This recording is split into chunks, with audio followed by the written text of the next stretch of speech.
కన్యా రాశి వాళ్ళకి సెప్టెంబర్ 28వ తారీఖు దగ్గర నుంచి డిసెంబర్ 27వ తారీఖు దాకా సుమారుగా 90 రోజుల పాటుగా గురుడు కర్కాటక రాశిలోకి అంటే కన్యా రాశి నుంచి 11వ స్థానంలోకి రావడం మూలాన కీర్తి ప్రతిష్టలు పెరిగే అవకాశాలు కనబడుతూ ఉన్నాయి.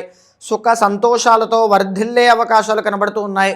ఉద్యోగంలో లాభాలు ప్రమోషన్లు కలగడం కావచ్చు, వివాహాది శుభ కార్యక్రమాలన్నీ కూడా చాలా విజయవంతంగా పూర్తవడం కావచ్చు, నూతన ఉద్యోగ అవకాశాలు, నూతన వ్యాపారంలో లాభాలన్నీ చూసే అవకాశం కనబడుతోంది.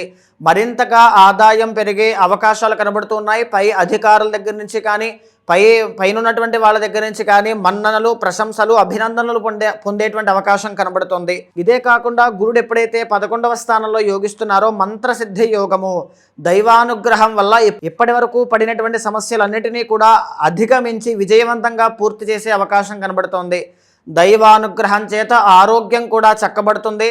అన్ని పనుల్లోనూ విజయాన్ని చూసే అవకాశం కనబడుతోంది. కాబట్టి పర్సనల్ చార్ట్ చూసుకోండి. ఏదైనా దోషం కానీ సమస్య కానీ ఉన్నా శాంతి పరిహారములు చేసుకుని మనోధైర్యంతో ముందుకు వెళ్ళండి. ఖచ్చితంగా అనుకున్నది సాధిస్తారు.